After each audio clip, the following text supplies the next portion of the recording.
Oh,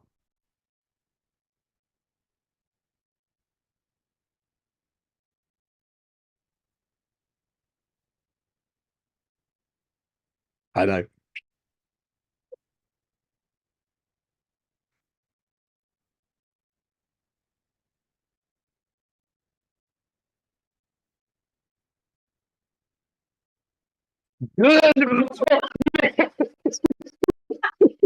This is fun. I tell you, good morning, everyone. Welcome, welcome, welcome to SPTV. It is Monday morning. It's 32. And guess who's back? Back again. Guess who's back? It's my friend. Welcome back. Karen, did you have a wonderful I birthday? I did, thank you, Nick, and it's wonderful to be back. Do you know what? I did miss you. I really did. I missed all of you. I missed Nick. I missed Rich in my ear. I missed our lovely SPTV family.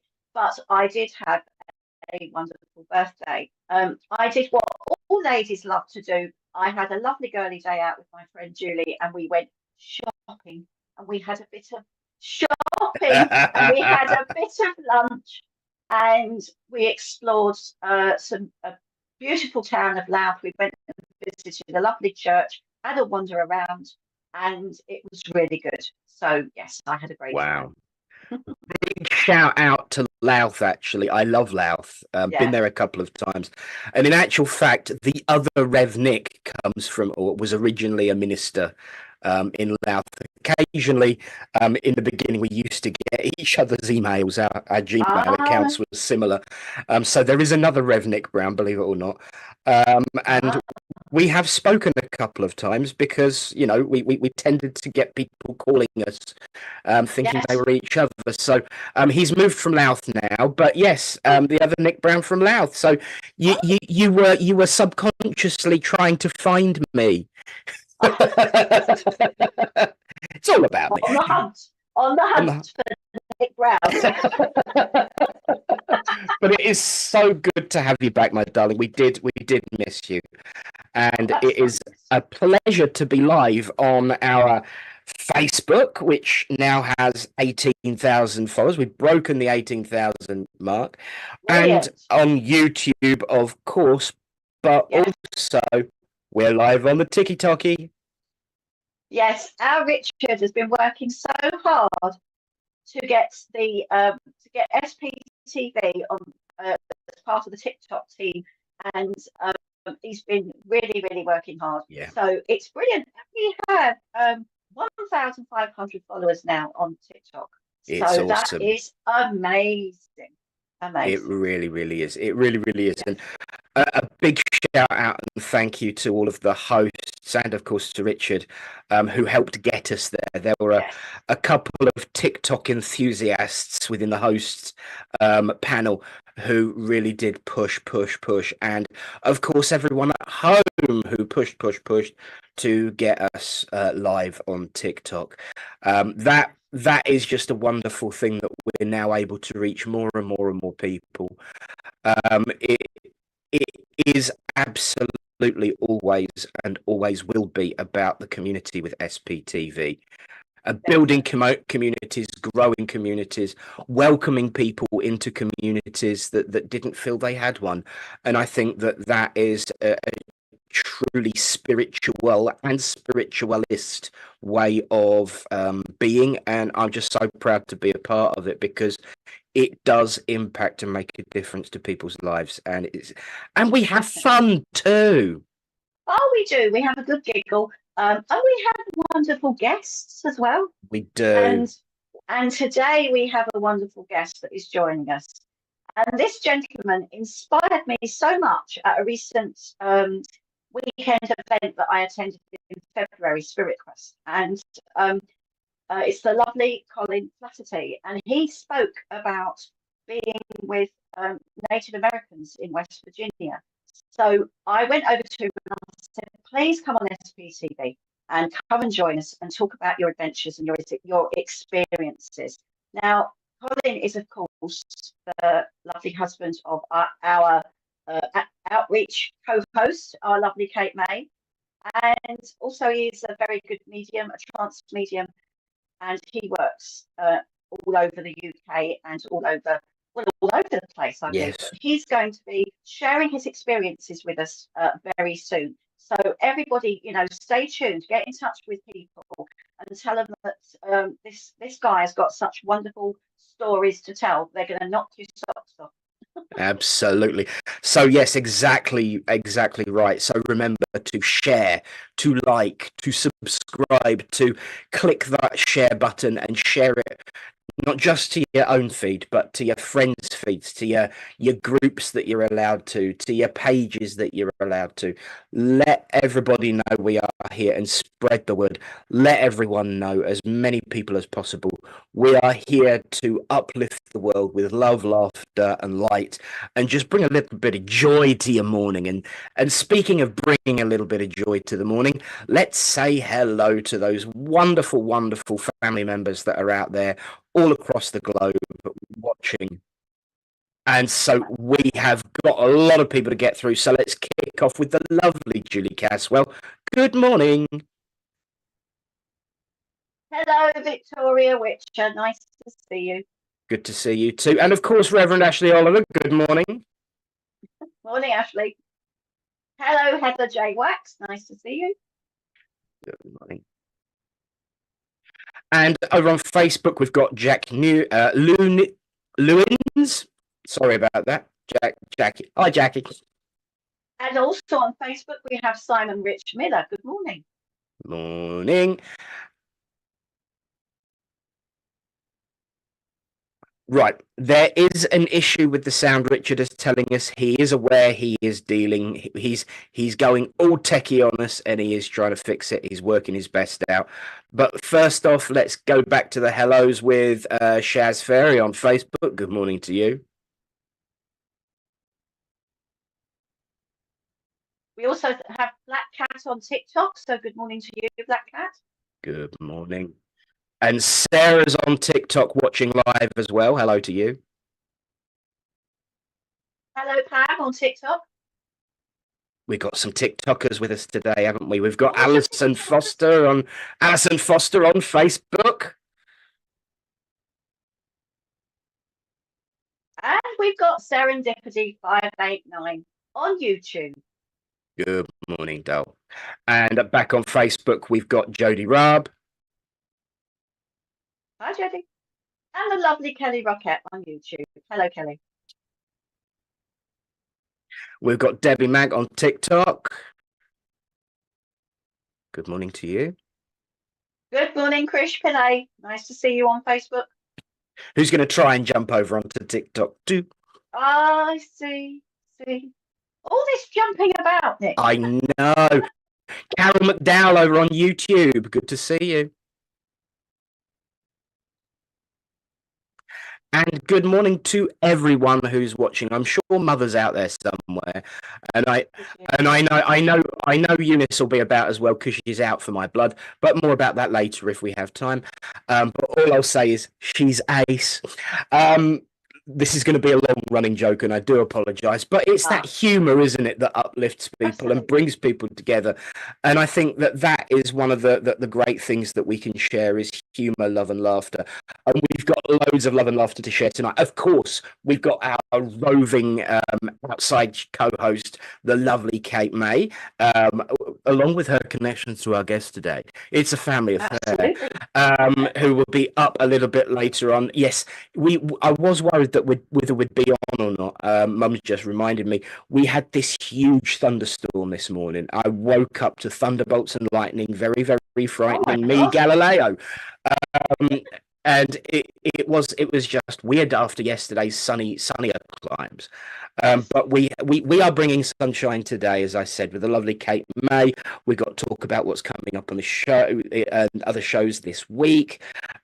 We've got the wonderful Claire Pasterfield tonight. We'll be seeing more about her later. But of course, first to today, there'll be me and Karen and our guest having chats, answering your questions. And then throughout the show, we'll be also giving messages to those that Karen and I are drawn to. And of course, drum roll, please.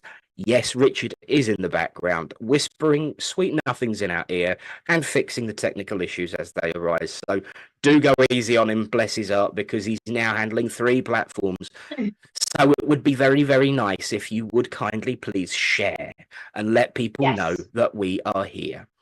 yes. But Karen, you arranged for us a guest today, didn't you? We did, and I'm really excited. So please share because you're going to love listening to this lovely gentleman. So please share and get your questions coming in because it's now time to introduce the lovely Colin Flatterty. Good morning. Good morning. Good morning, Morning, Colin. on all the platforms. I know we're very multi-platform these days. Yeah, moving on. Well done. Absolutely, absolutely. Now, do you know what, Colin? I was sitting in the ballroom at Spirit Quest, and you came on, and I have to say, the ballroom at Spirit Quest is a huge place, and you spoke about your journey. You shared your journey with living with a Native American tribe in West Virginia, and I In was like, Montana. oh my, pardon? It was in Montana. I was living in West Virginia for a Oh, period. right. But Okay. in Montana. But you came out and you shared some stories about what it was like, the ceremonies, how it affected you.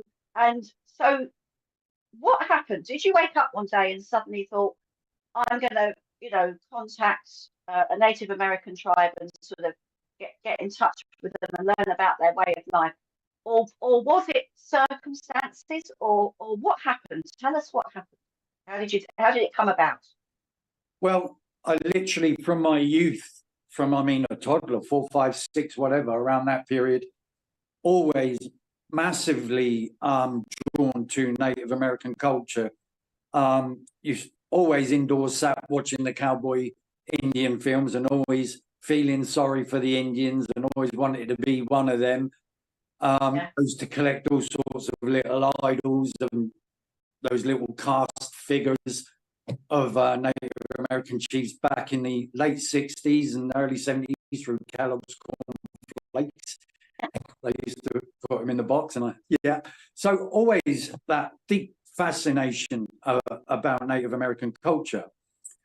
And so years went by, and then one day, firstly, I was in England at the time, and my mother said to me, "Oh, look," she had the newspaper, that free ads thing, and there was an advert in there, and it was about the Crow tribe coming over from Montana to do the first ever, historically, Sundance ceremony that was sponsored by somebody over here up in Surrey.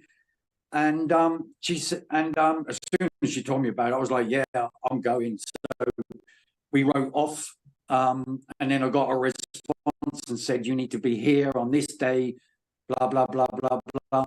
And so that's what I did. I mean, even my own fashion sense, I guess, at the time, and the way I personally felt, I'd even, without even like consciously knowing the way I'd presented myself in life, my hair was down my back, and I always used to wear beads. And I don't know, I kind of looked 80% in my younger years because I always used to have a really deep tan as well. And so a lot of people I knew, my friends and stuff, used to say, "You look just like an Indian." I used to say, "Thank you very much." Not that I openly intended to, it was just the way I felt and the way that I presented myself. And so I went off to Surrey this one morning and got to the destination. There was a lot that happened in between it and probably too much to explain in depth.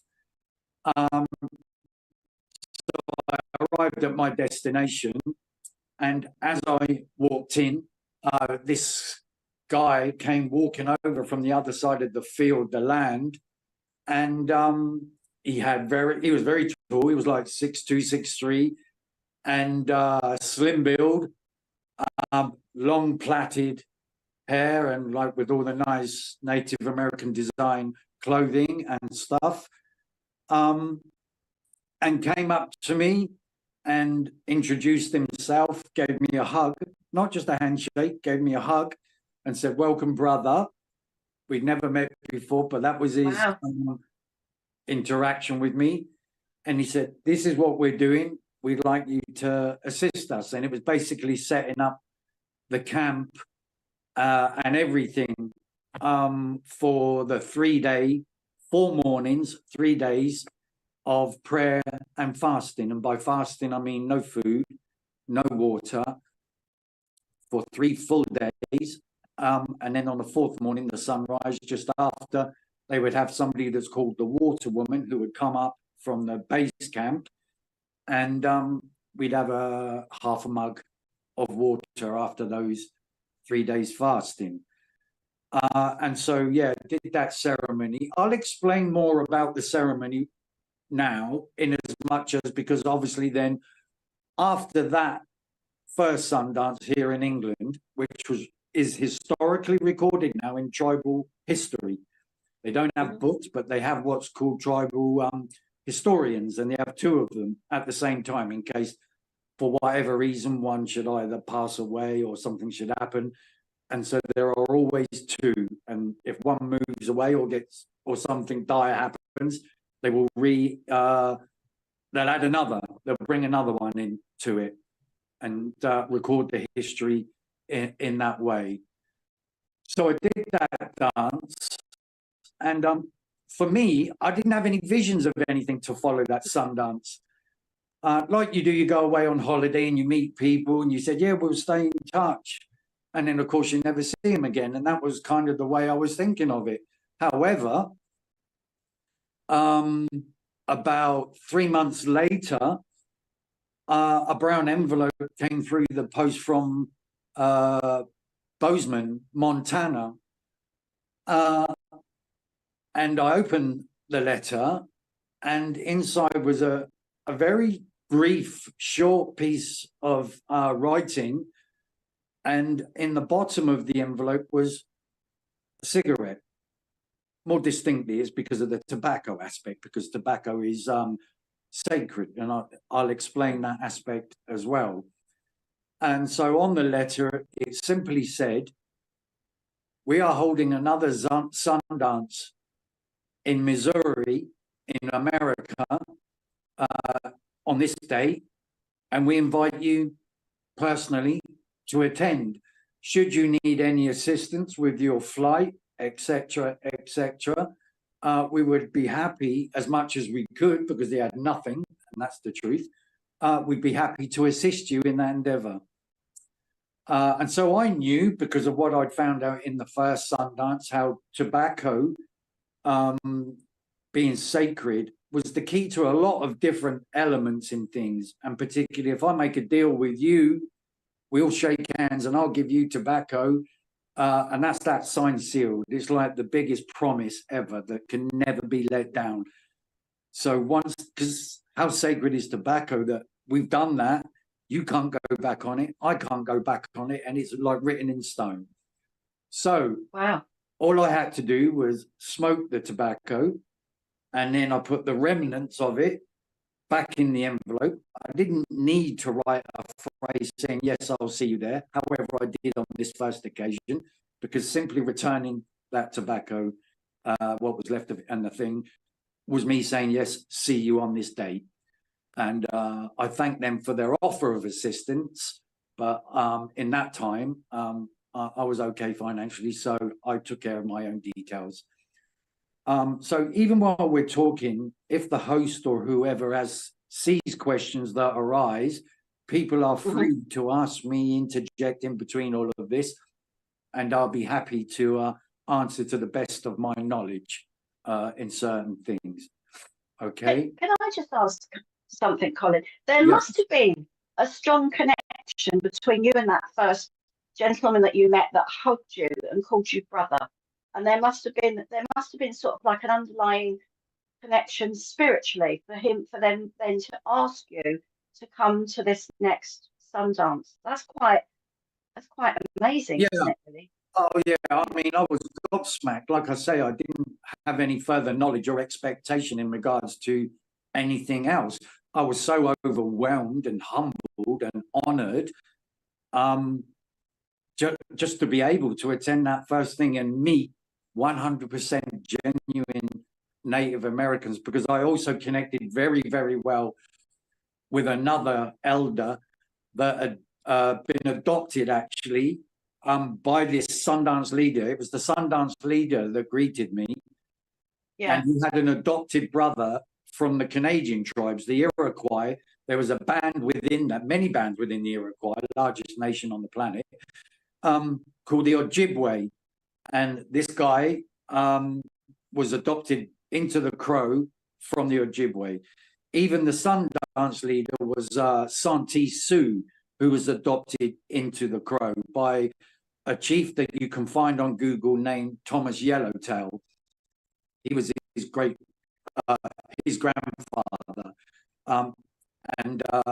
So he was adopted into it also. So then I went to Missouri. I stayed at some associate friends of the Sundance leader in, was it Billings or Bozeman? No, it was Bozeman. It was Bozeman, yeah. So I stayed there with some people for a while prior to this, my first, second Sundance, I guess. But being out there with them in their homeland felt like it had more to it for me. Yeah. And so we, excuse me,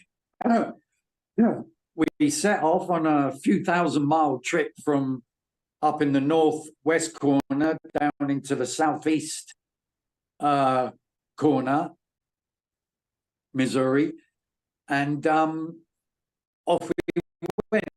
And so obviously, when you know you're going to attend a ceremony that's going to involve fasting, you don't spend your days and all of that prior to the event feeding up and drinking excessive amounts. You train your body and your mind and everything to intake small amounts of these things, because you, excuse me, my chest. You don't want to glutton. You don't want to pour loads of food in and then have the shock to your system that you're going to have nothing. So train your system, train your mind, your habits, and slowly decrease that intake of things, which is what, of course, I did, because I had the knowledge from the first event. And believe me, the first event, because I'd never fasted anywhere ever before, not even food, and then water on top of that. It was a huge, huge test to me. And we had a very hot summer that year. It was hot. So yeah, it was testing, to say the least. Plus you're praying for, they have a theme to these Sundances. And I believe that first year I did one when they came over here was against the abuse of children. That's right. So it's a 3-day prayer. That's what the Sundance is. The Sundance is like, I guess we have our Catholic churches, we have our Presbyterian, we have all of these different, this is the church of the Sundance, so to speak. And that's their faith. We don't refer to religion. This is their understanding. And so I went to the second Sundance in Missouri. We drive for miles and miles and miles. And obviously we stop off here and there for food. And we stopped, I think you remember this, Karen, we did speak of this at that event. We stopped down in that southeastern corner where you're moving into what they refer to as racist, redneck country. And but you know, as hypocritical as it is, so you got all these hotels, these diners, these cafes, these places that sell off their visitors bits and pieces that you go and buy, tourist stuff. And yet all the names of these buildings and cafes and diners are like Sitting Bull's Cafe, let's say, Red Clouds Diner, Cochise Hotel or Motel, all of this, they use all of their stuff to advertise to tourists, but they don't like you as a Native American to be there. And Yeah. so we called in for a stop, a toilet break and a food stop at this particular establishment. It was called something Native American, it had a Native American name. And so we go in. Now, this building, if you can imagine visually in your mind at this minute, as we've approached this building, in front of me is a door. The whole side of the building is glass fronted and backed all the way round. And you go in through the entrance. As you go in the door, you turn left and you have a row of seats on your left and a row of seats on your right, an aisle up the middle. And the seats on the right, behind them was an open kitchen counter, so you could see everybody cooking. I expected us to just sit down in one of these seats, take our place, order our food, etc. But the whole lot all filed straight up the middle between the two rows to the back, where there was an exit door, but there was what they call a washroom, a toilet on the right. And everybody had piled in, and I was at the back of the queue. And all the elders of the tribe were all huddled in the corner chatting to each other. And then lo and behold, to my surprise, everybody says, turn around, funneled out. So as I'm at the back, I'm first one out, and I've come out and I've gone to make my way back down between the two rows of seats because I'm thinking we're going to sit down, we're going to have dinner because I was bloody starving. However, they all funnel out the rear door at the back of the building, and they're walking around. And as I said, it was glass fronted. So I'm walking down the aisle in the middle, or starting to. They're all funneling out, walking out. And I'm looking at them through the window, and they're looking at me. And I got a bit of a glare from the Sundance leader, the holy man, and Enamani was his name. And he gives me the look like, what are you doing? You need to come back out and come with us. And I was like, so they didn't even want to walk back through the rows of seats where all these people were sat. And then suddenly I realized the energy got me, my eyes were open, and I looked, and they're all like these hillbilly, dungarees, straw hats, all different, all this kind of, and the looks they were actually giving was absolute hatred.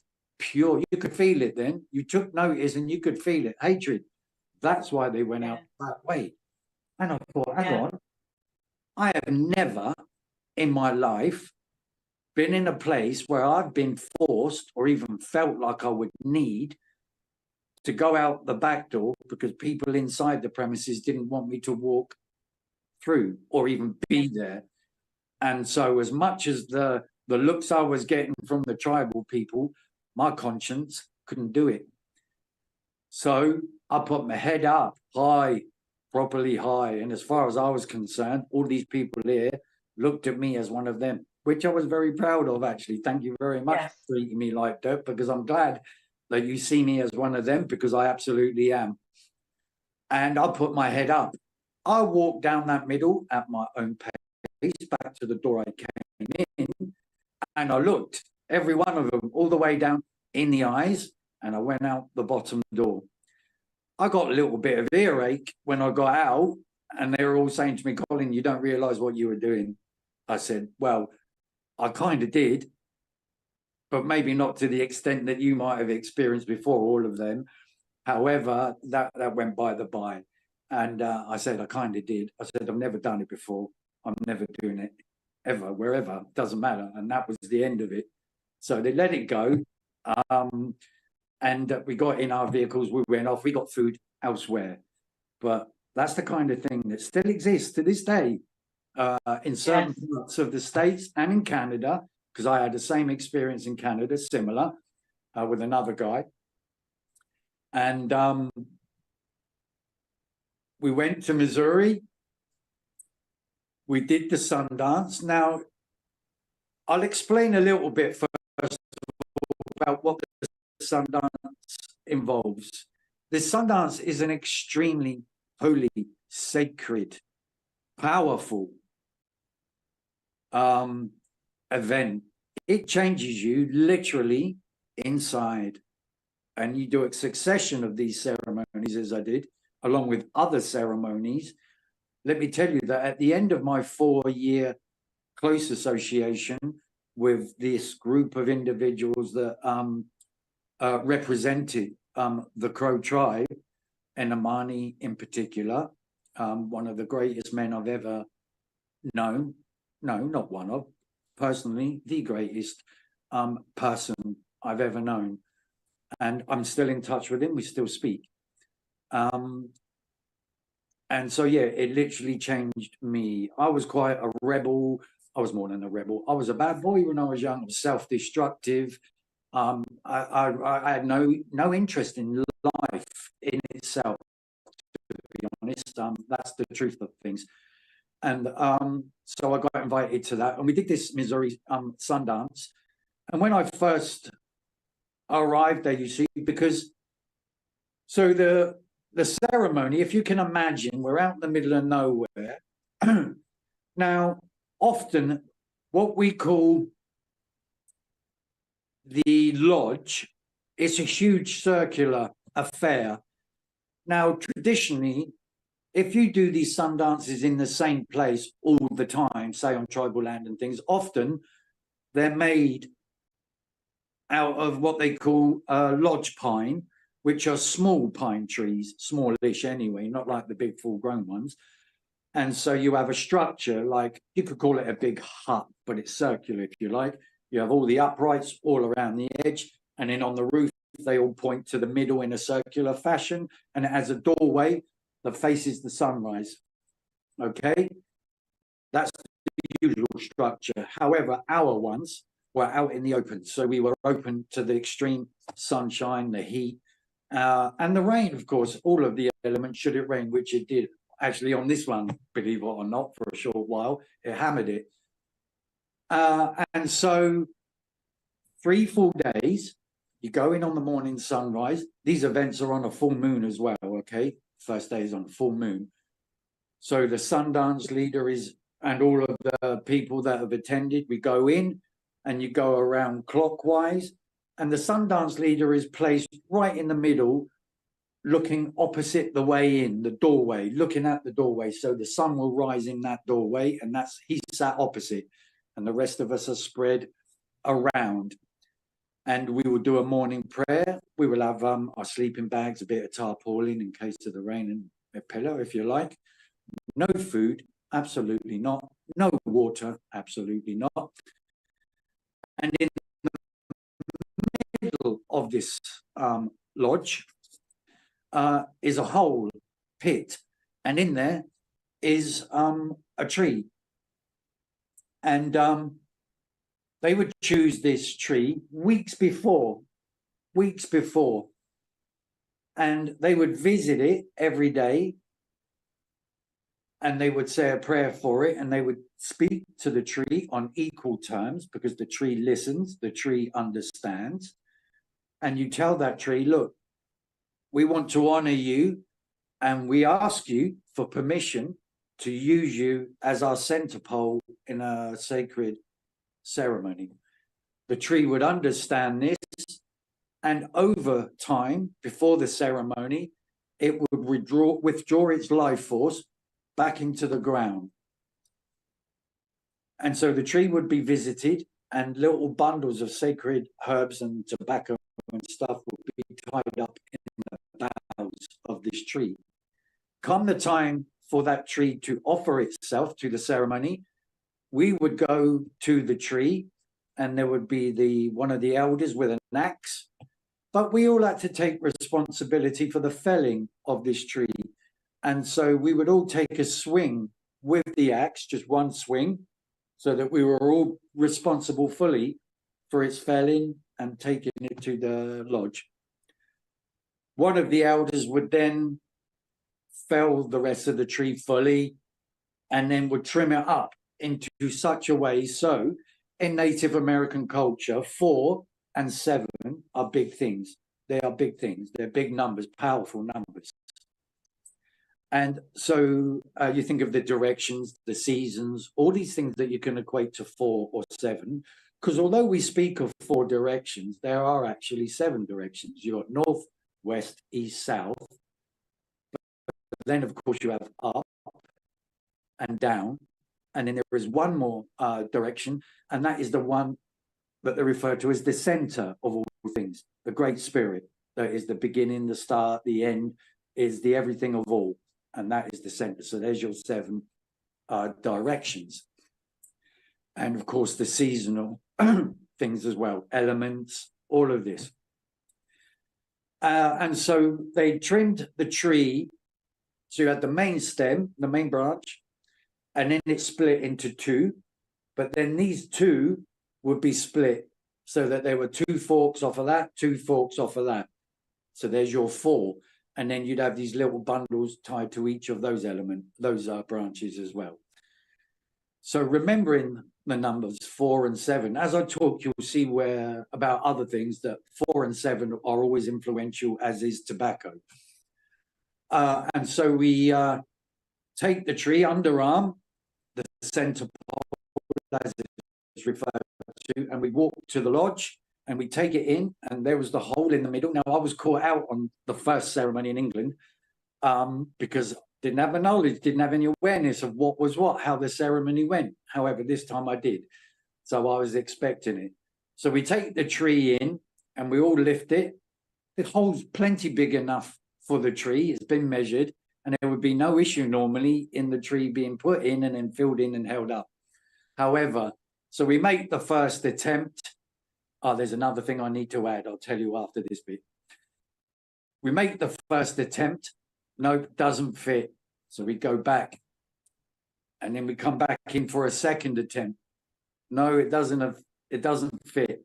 So short story, 4th attempt. Oh, look how amazing. It fits. It goes in on the 4th attempt. In it goes, gets filled in. But let me tell you, in the bottom of that pit, prior to the center pole going in there, it was full of tobacco that had been smoked.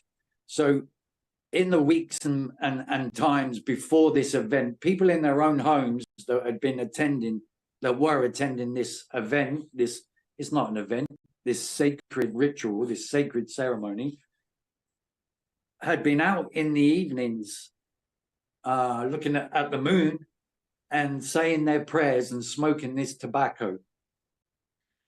And in that smoke that comes from the tobacco, your prayers are in that. And so it's gone up to the Great Spirit, and it's been taken by the Great Spirit. And so the remnants, if you remember about what I told you first when I replied to that first letter, and I put that tobacco back that I'd smoked in the envelope and sent that back to them. Well, these, they kept them all in a tin or a bag or whatever. And so these prayers have been brought to the ceremony and put in the bottom of the center pole. So those prayers were there, huge power, huge energy, huge intent, absolutely. And of course, we had the theme. That second one was the theme was about the preservation of the buffalo, which obviously is a key thing for Native American culture. The buffalo, the life-giving source, food, clothing, utensils, ceremony, power, all of these things, medicine. It was a huge thing, the buffalo, which is why white Americans made such a huge investment on destroying the buffalo.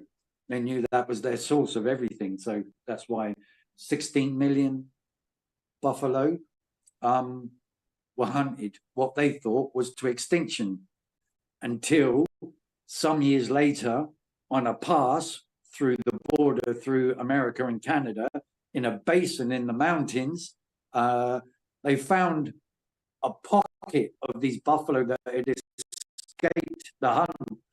And it was minimal, less than 100, believe me, of buffalo. And that's the population you have now is grown and raised from those. So they were that close to literally making the buffalo extinct. They thought they had, but they didn't. Oh, gosh. Wow. So yeah, Thank goodness they didn't. Thank goodness they didn't. Yeah, absolutely.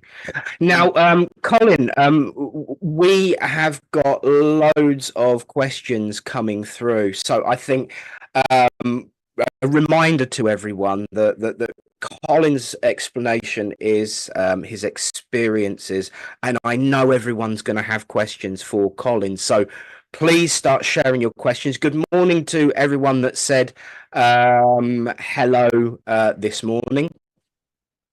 Including my newest friend, Lilybell. Good morning to you and everyone who's watching. And there's been some lovely comments about what you're talking about, Colin. So you keep your questions coming in. If there's anything specifically that Colin has mentioned that you want him to answer on, please share your thoughts, share your questions, so we can engage Colin and get those inner details out. But for the moment, just to give Colin a moment of rest, because I know that he knows who else is coming up in a second. Is that there is a particularly familiar face about to share the screen that I know Colin will recognise, because we're just going to take a quick break. Give Colin a chance to gather his thoughts and prepare for questions, because and obviously let us know the rest of his experiences. But we're going to take a quick break here and welcome our outside broadcast host, the lovely Kate May, for this week's Tarot. So Karen, I missed you doing this last week. I know. So what time is it? It's Roland Richard time.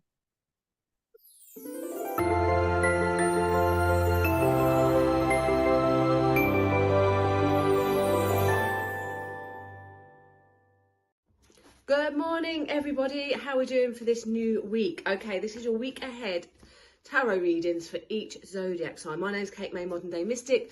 You can catch me on my socials, Kate May, Modern Day Mystic, or my website, katemay.co.uk, if you want to book anything.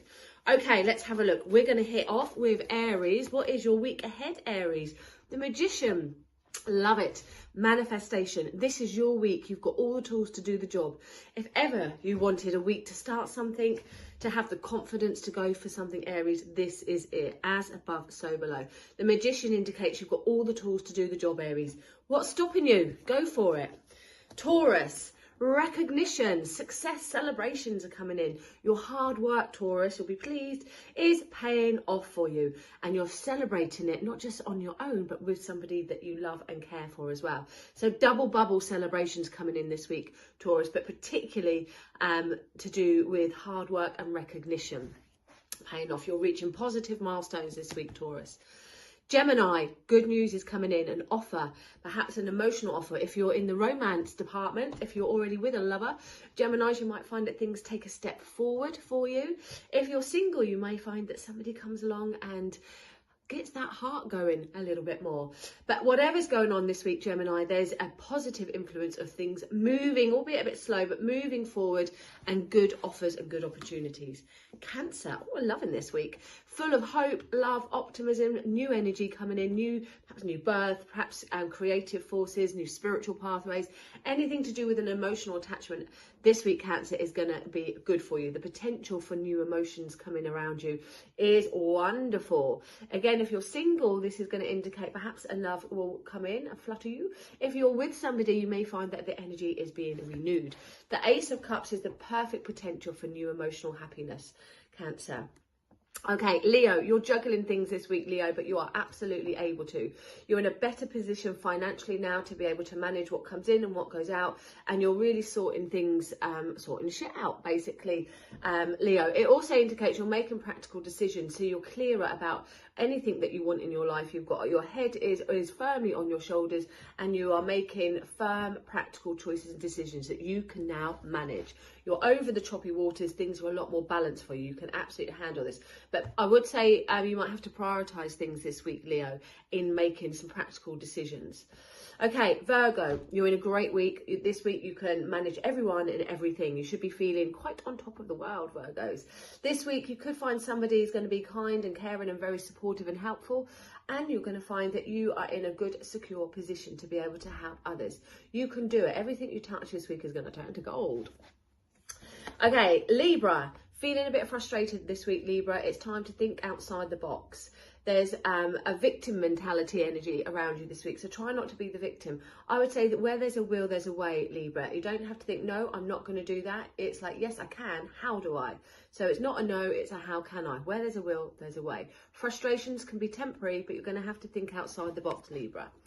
Okay, Scorpio, riding home with victory. It's been a bit of a challenging time lately, Scorpios, but you should start to see light at the end of the tunnel. It's going to be really important, though, Scorpios, for you to get victory is to stay on track of things. If you lose yourself or lose direction, you're gonna go off on a tangent. So it's going to be really important to pull your stuff together and to stay focused on the ball so that you can overcome any obstacles. Sagittarius, feeling a little bit stuck. This is a card we had for card of the day, funny enough. So feeling a bit stuck, Sagittarius, indecisive. Do I do this? Do I do that? Sometimes we've just got to be in that energy while the universe sorts things out. Can't run away from anything, Sagittarius. You've got to deal with something, but perhaps this week isn't the week that you need to make big decisions. Capricorn, contracts, new ways of thinking, clarity. You might start the week feeling a little bit unsure about things, then all of a sudden there is that penny dropping moment, that clarity, that breakthrough. There's going to be some great ideas coming around you this week, Capricorn, particularly with new ways of doing things, moving forward, cutting away from the old. And Aquarius, get to school, learning, development, anything to do with teaching and adding to what you already know or connecting to younger people is going to work really well for you. I would look at teaching and development of some kind this week, Aquarius, because you're in the mood for growth. And Pisces, you're off for the races. You're ready for things to get moving, but it has to come from you. So dot the I's, cross the T's, make sure you're prepared, wear your armour, but the action is ready now. Get moving with your dreams, your desires. You're more than ready for it.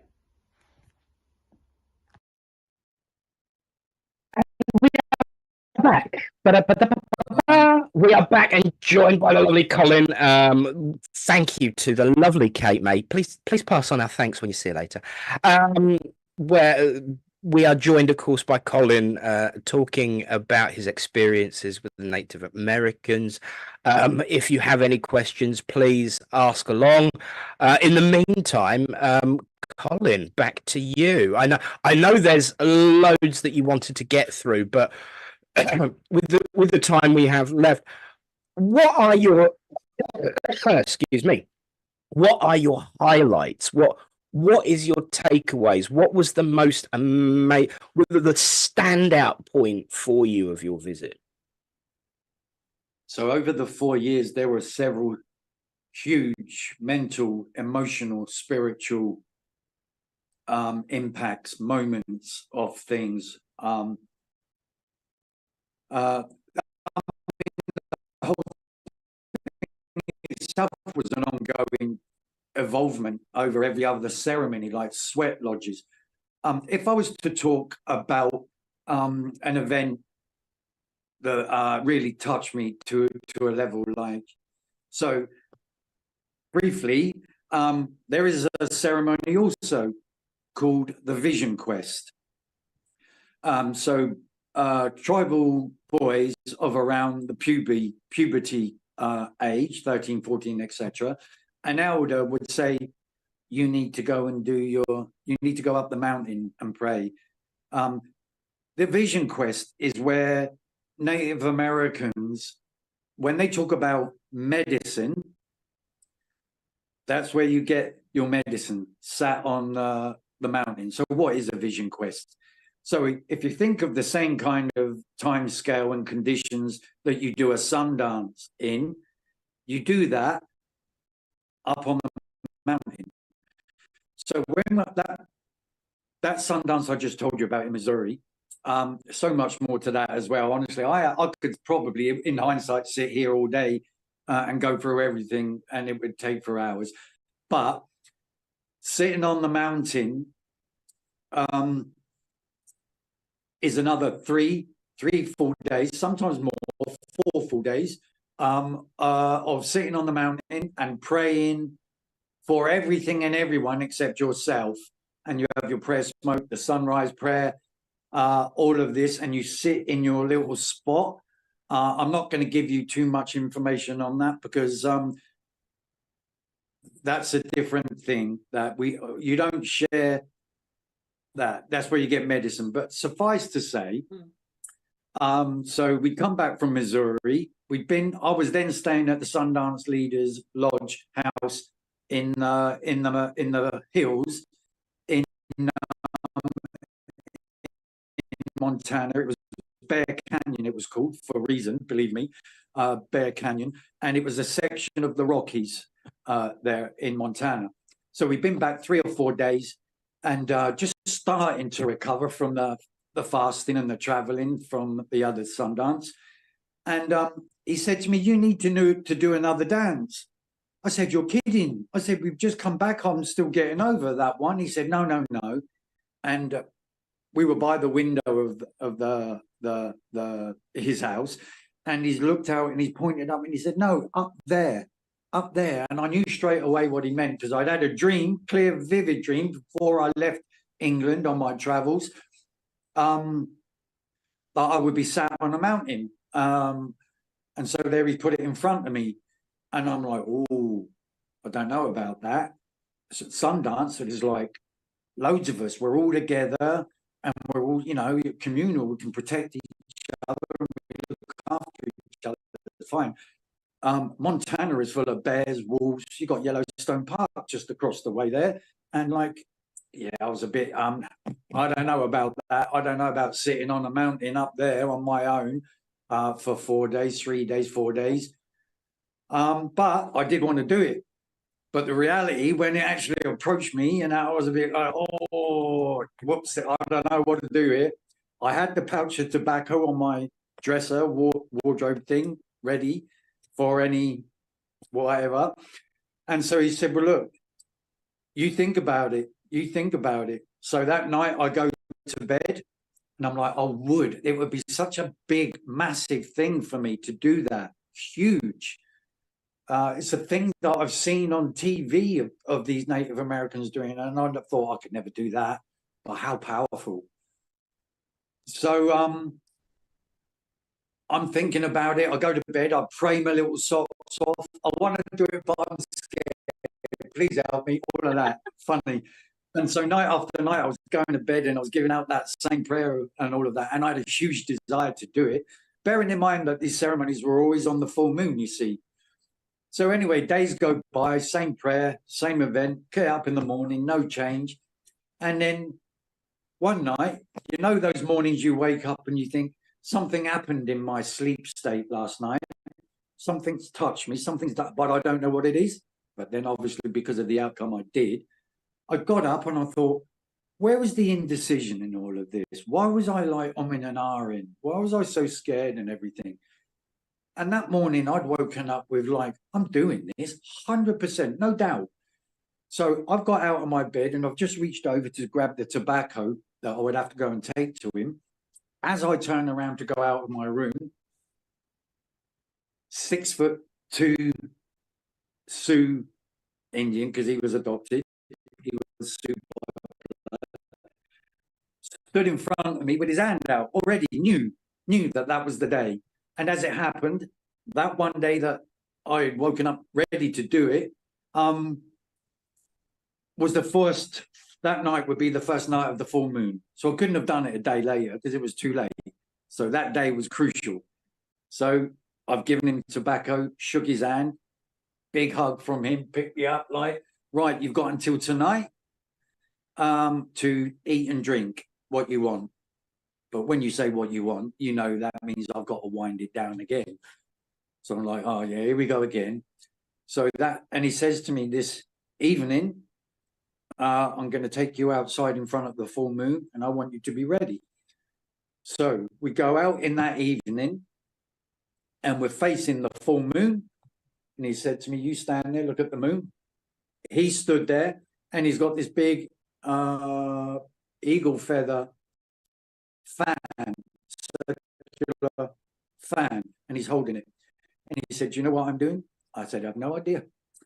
He said, "Well, to go up on the mountain, you need medicine to look after you." He said, "You've never been up the mountain, so therefore you have no medicine. You have nothing to look after you. I've been up the mountain many times. I have my medicine, and we will lend you my medicine for when you go up there." So I think, all right, that would do me. And so he stands behind me, and then in Sioux, he's chanting, praying, doing this protection thing and invoking things, and he's patting me up and down from head to foot with this eagle feather fan. And then he says, "There you go. That's you ready." He said, "We will be up just on sunrise, and you will go in there and you will sweat lodge." So we get up in the morning, going for the sweat lodge. She says, "Don't forget, you're going to fast food and water for 3-4 days, and now you're going into a sweat lodge to sweat off a few pounds of your moisture at the same time." However, I knew he was deliberately kind, and those 4 sessions, short sessions that we had in the sweat lodge, he shrunk them down in time, because obviously he didn't want me being too dehydrated even before going out. So he was very kind to me. And so that was it. I'll have to cut this down, won't I, because of the time factor. So when I was talking of emotional things, the one thing I've tied in, this is why I spoke about the vision quest. So he told me, on your vision quest, because he dropped me off on the prairie, I had to walk miles across the prairie, and then of course I've got to climb a mountain over 4,000 feet high, with my little backpack and all the stuff that he'd given to me, and explained to me about the herbs, how I would lay out my place and what I would do once on top of the mountain.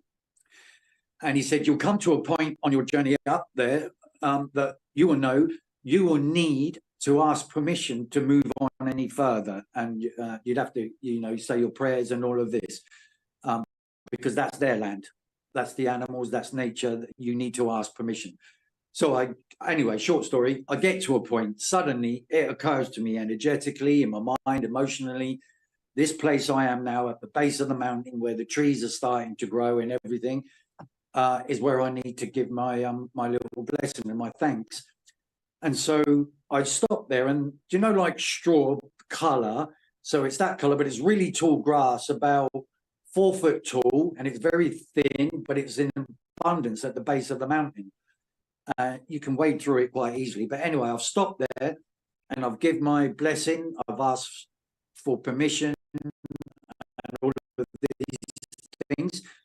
But I've stopped because suddenly I can feel around me somewhere something is different. Something's not what I thought it was. And as I look, and then suddenly on my right side, about 6, 7, 8 feet away, blending with this tall brown grass, was a female deer. And deers are timid. You see somebody comes, they run, because obviously America loves to kill things, and they would shoot, so they're gone. However, this deer had stood its ground. Female she was, because I could see the white tuft. And she's looked at me. I've stopped, I haven't moved, and I've spoken to her very, very softly, very, very gently. And she made a little noise in the base of her throat. Nothing happened, and so I carried on talking very gently, very softly, told her I was no threat, and that actually I was glad to meet her, and all of that.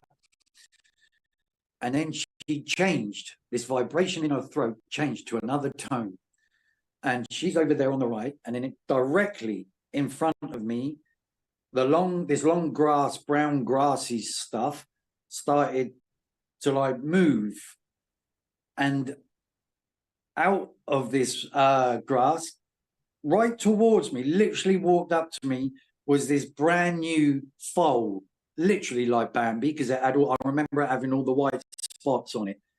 Had come right up to within a foot of me, and it looked at me, and it's just held its gaze for a minute. I've spoken to the little baby, and to the mother to let her know I was doing no harm to the baby.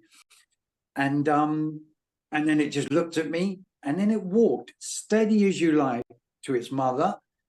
She made another tone. She looked at me one last, turned around, and they walked off steady as you like, just walked away. And the energy in that moment, I had goosebumps from head to foot, and I felt this definite, thick, lovely, beautiful energy. And it got me. The mother and the calf, she had trusted me to introduce me even and tell her calf, like, he's all right, you can come out and say hello. And the calf did, and she trusted me with that. How many times in your whole life, if ever once, will that happen, where a wild animal will come to you, tell you I trust you, and to prove it, it will introduce you to its cub, its foal, and then the foal comes and trusts you as well, and then off they go. I cried. I literally cried in that spot. I was overwhelmed massively, and I went on and full of emotion, of gratitude, humility, and just being humble for being, because I gave my own little prayer after that, like, thank you, because that was massive. And that moment, you can't explain it, because you have to feel what I felt. You have to go through the emotion and the understanding that I felt. It's nice in a story, but believe me, that touched me on a level I can't really put into words. So if you're talking about what moments do I remember, above all, mainly that one first. Wow.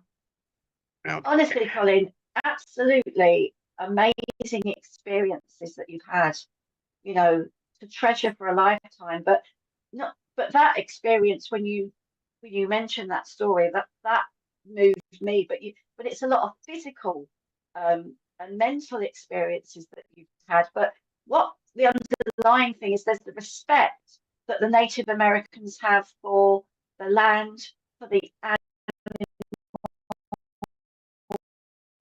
for each other, and I think that's just I mean, wonderful. all tribal, all indigenous cultures have this respect, and it really makes me laugh. It's such a facade if you think back where they were referred to as savages, and like, I know, trying to push them forward into better understanding, whereas now the world, the whole planet, realizes they were right in the first place, and people are moving back to that understanding, because that's the only way to connect with in a realistic manner, on a level. Tony's just said that you could write a book on your experiences, and there was another comment a minute ago, and someone was asking, how many years ago was this, Colin? And do you plan on going? It was around 2000. Going back? Yeah. Oh, right, 2000. Yeah. Oh, wow. That's like the millennium, the start of the new millennium as well. Because my mum and my stepdad moved to America, and I went over there. They ran a spiritualist church in West Virginia, and so I was over there. Have you been back, or would you go back? That's the question from Natasha. I would absolutely do that, but things have to be right. I've spoken to the Sundance leader, and there was initially talk of me going back and doing another Sundance this year. However, through several personal reasons for the Sundance leader and situations here currently, it doesn't blend this year. If I was to go back in that same vein with Enamani and that, I think next year would probably be the absolute last chance hotel.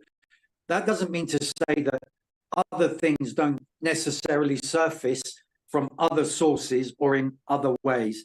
I spoke to the Sundance leader, and there was talk of me, so I cannot refer to it or call it a Sundance, and it cannot be in Native American tradition, but to set something up of a similar kind here that we would refer to, we decided, as a prayer fast. Right. And we could do that here in England. And it would carry the same energy, the same idea, these things. But because it would have to be sanctioned by the tribe, we can't do what they refer to as a Sundance. I mean, that the fact of me even going up on the mountain, he had to go to the Crow tribe, to the elders, and ask, I've got a white guy here from England with long hair. I think I would like to put him up on the mountain. Would that be okay with you? And they would have discussed it, which they did.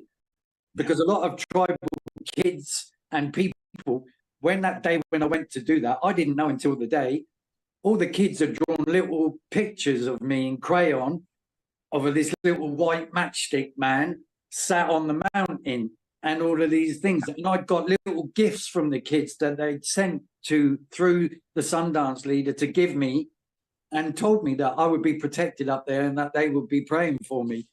So anything done in the name of the tribe has to be sanctioned by the tribe. You can't just say I'm a Native American or I'm going to do this Native American thing. You are not doing it if the tribe haven't sanctioned it.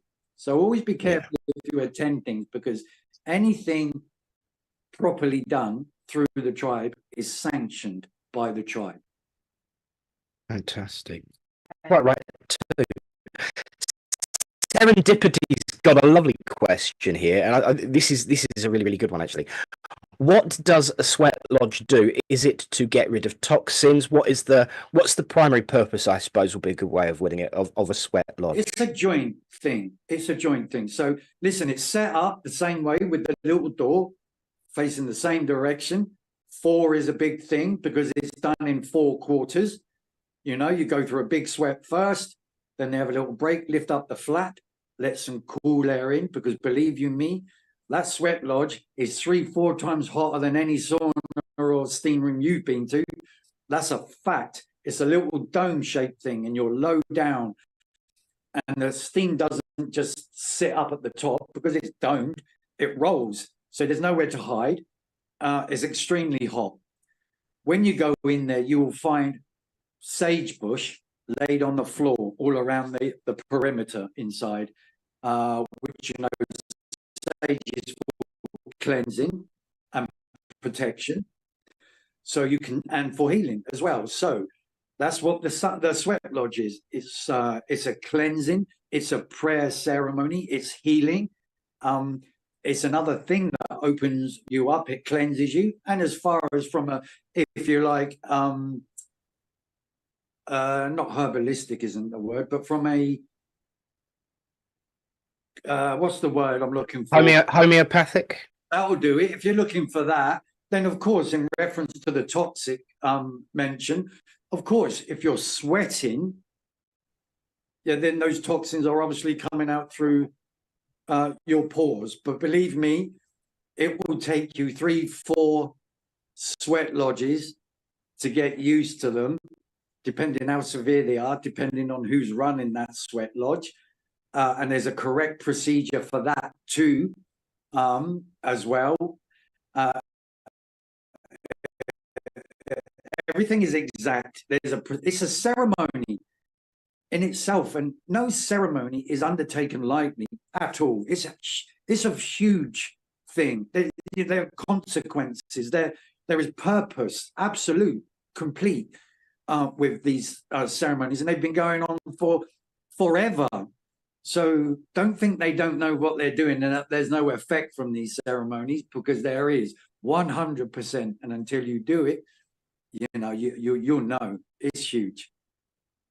Fantastic. Wow. Admittedly, the last sauna I went into was actually on fire, but it wasn't supposed to be, so it was pretty darn hot. But yeah, it certainly shouldn't have been. No. Got a lovely question there from Tony. Do you want to answer that one, Karen? What information can you tell us about Native American Indian squaws, Colin? My guide is a healer. So what role maybe does the women of the tribe so so the men do the man thing, they do the hunting, they're the security, you have the medicine man, you have the holy man, so they do all the protection, and I don't mean just by hand, spiritually, all of that has to get taken, and they all agree, they have a tribal council, the men, so not one person, although the chief ultimately will decide, but there is a council, and they have a thing in that council called the talking stick, and while I speak, I hold the talking stick, and none of you ever can interject until my stick is passed over. Then the next one can speak and give their opinion. The women, so say I'm in the tribe, I'm married and I have a child. So my child can be mothered by any of, they all take their turn, or they will not take turns as such, but they all involve themselves on the upbringing of the children. There is no one mother, so to speak. They can all breastfeed the child. They can all teach. The grandparents have a huge role in Native American culture, massively, because they have the knowledge of that. And so quickly, I'll just say to you, when you refer to grandparents and families and things of this nature, we went picking sage, I'll make this short, took tobacco with us because that's sacred. And as you pick something up, you have to put something back in the ground. So we're up there, my first time picking sage. And I say to him, which bunch of sage are we going to pick? He said, what do you mean bunch? He said, they're families. That's a family right there. He said, those small ones, that's the young ones. Then you have the parents, and then you have the grandparents. He said, you don't touch the children, you don't touch the parents. And the grandparents, you can only take a couple, because you have to leave some of them back, because those grandparents have to pass the knowledge on to the others. And then when you take a couple of those grandparents, you have to replace it and give thanks and honor it with tobacco. So you put that in the ground. So that's how hugely important the grandparental idea theme is in Native American culture. Wow, it's fascinating, Colin. Honestly, absolutely fascinating. And I hope, you know, I've enjoyed it so much, and I know that our wonderful family has, and I just hope that you can come back at some point and share some more stories. So, as you said before, I should do more of this. I quite agree with you. I should, because it's something I don't have to think, so I don't have to write a thesis or a layout. I just talk because I know what I've done, and that's the only way to give it. So if there is any institution, any, I don't know, these positive living, anything of that nature, if you think that you might like me to come and address people in this manner and go into more detail of this stuff, how it affected me, because I can't speak on behalf of the tribe. I'm not qualified to do that. I'm only speaking when I speak here from my perspective, from my own experiences. I am not a tribal representative in any manner. So I want to make that clear, first of all, because that's important. But I do speak for myself in the promoting of tribal understanding, tribal custom, tribal heritage, tribal, and not just Native American, but indigenous peoples.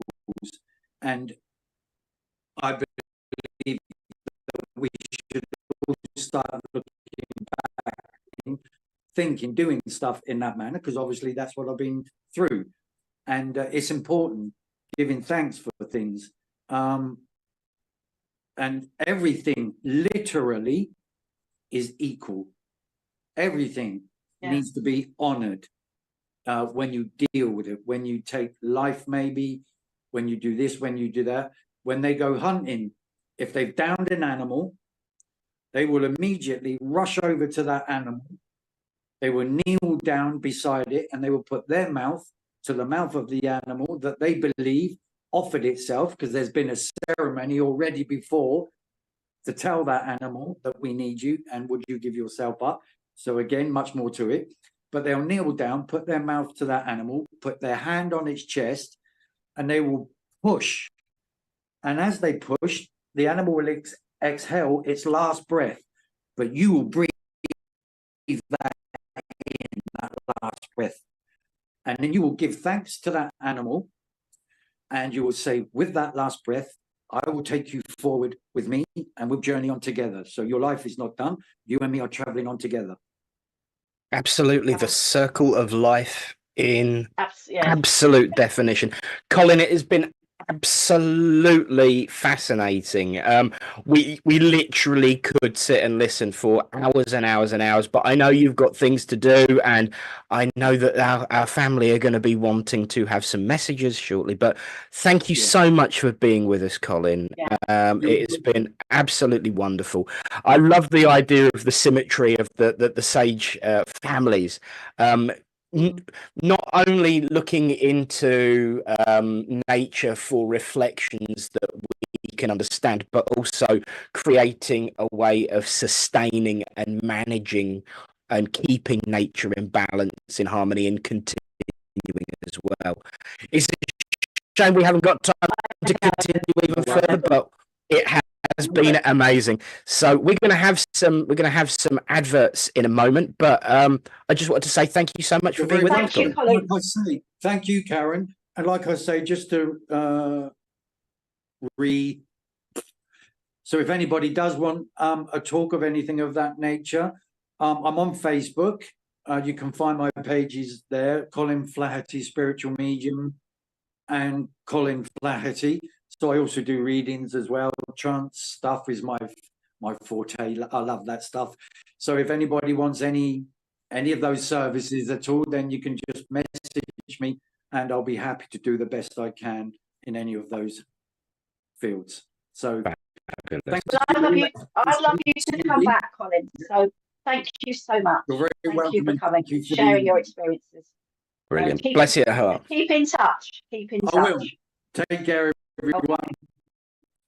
God bless you, my friend. Thank you so much to Colin, but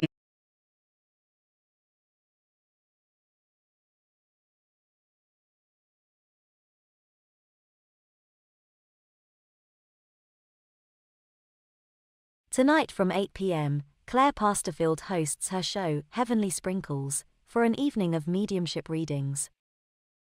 Tomorrow from 6 p.m, SPTV Community Showcase offers our viewers the opportunity to have their own show, be it readings, their own thoughts and opinions, etc. Tomorrow night from 8 p.m, Deb Clark demonstrates her mediumship by offering free readings.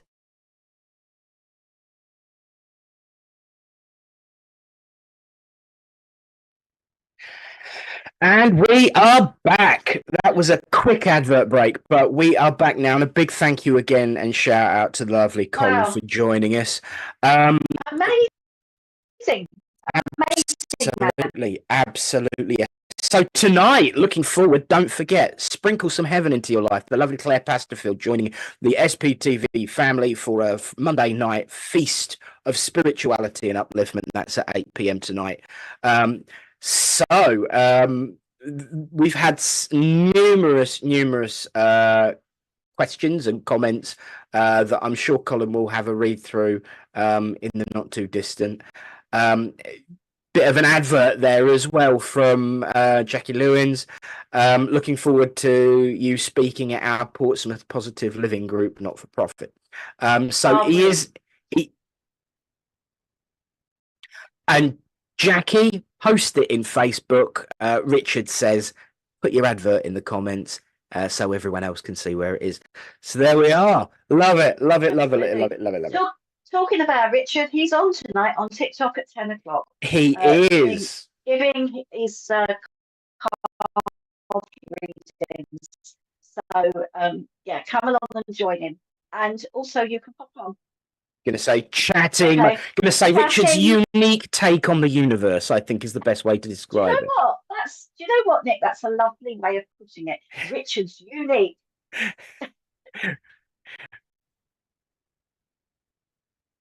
the world and universe, according according- to Richard, is what it used to be called. But yes, Richard's unique take on the universe tonight at 10, exclusively on our TikTok channel. Boom, boom, boom, boom. But he is doing readings too, because I've seen him with his cards, and he's good.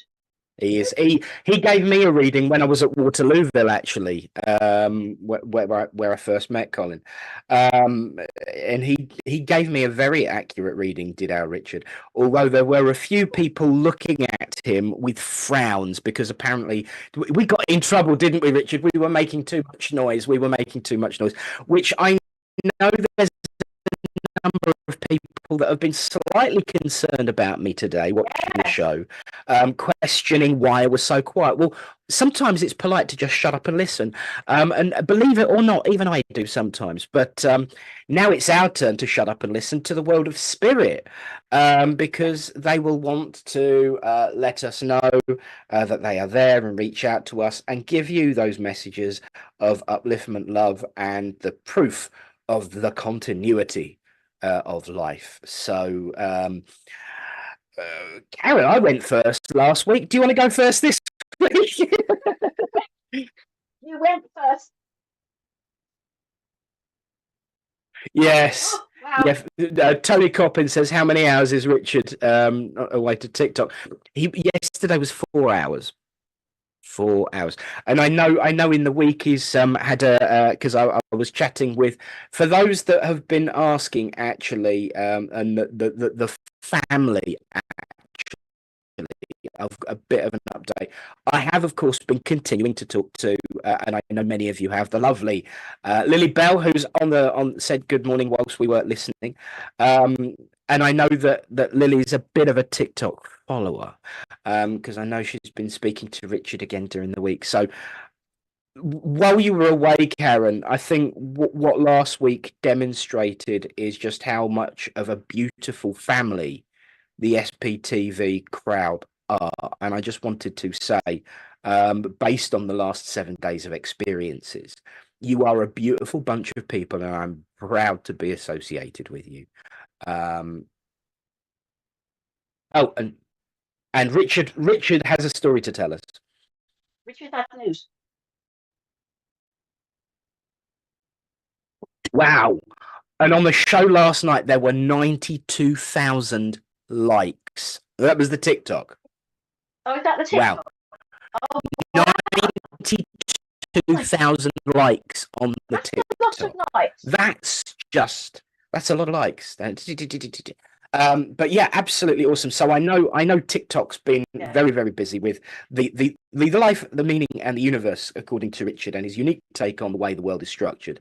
And some as much as I joke, actually, there's some really important stuff discussed on there, like how to spot a decent medium, how to spot one that isn't so decent and is pulling the wool over your eyes, because we know that that's a very, very special theme to all of us, not just Richard, to be fair.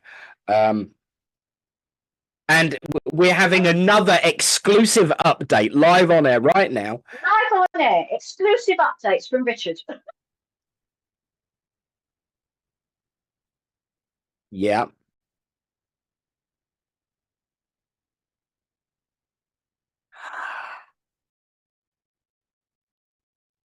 Yeah. Ooh.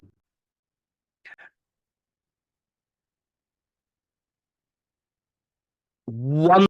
Oh, wow. So we've got a comment in our box. I don't know whether people can see it. I'm sure they will have seen it. Shaz Ferry, she did make a comment earlier on about actually when Colin was talking about the dough. Shaz is going to be joining the SPTV family with not yet full details revealed, but an experiment, something new, never been done before, and they're going to be joining SPTV doing that, and they're going to be joining us on the show to tell us all about it in the not too distant future. Exclusive or what? Yeah. Absolutely. That's amazing. So we're growing and we're spreading everywhere. Cheersings. There you go. Any more news, Richard? Any more news?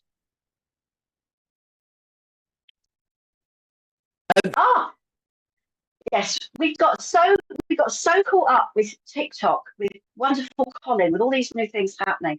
The update, and I did write this down actually. The update on the Yeah, I cards did. are Richard has been in contact with the people that are producing them, and he's getting annoyed now. And you know what that means, everybody. When Richard gets annoyed, he will be dealing with it.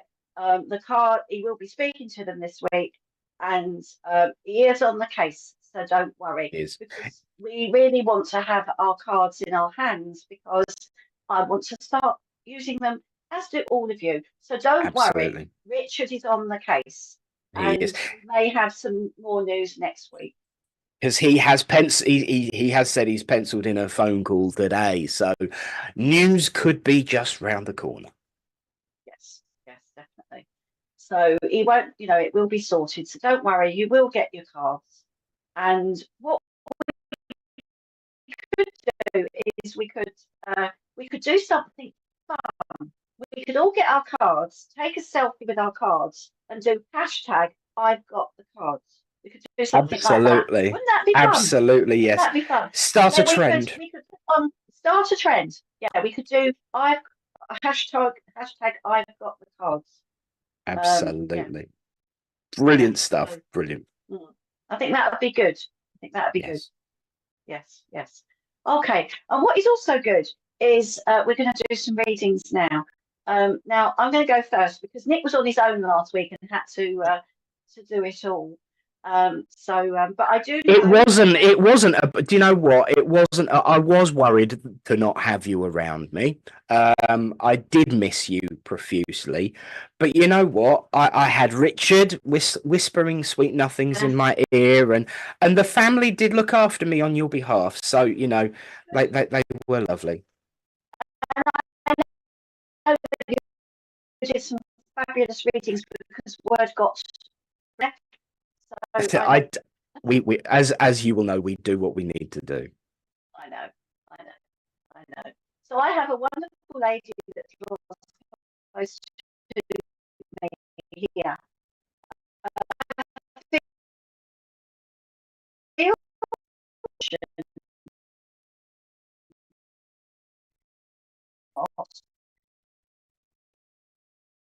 Because I feel has something like I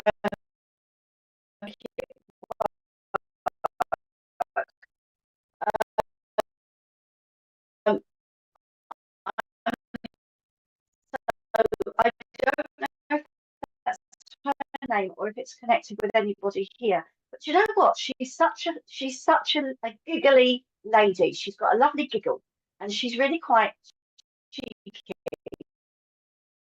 Love, because she's talking about. I'm hearing her niece, so I know that there was a particular bond with her niece. And I also know that she just had her own way of doing things, this lady. She was a little bit eccentric.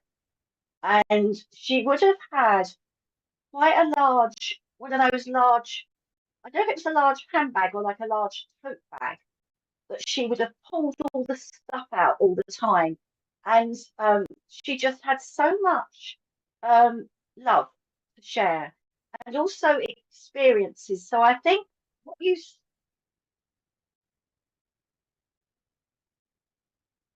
Oh, Oh, right. right. Okay.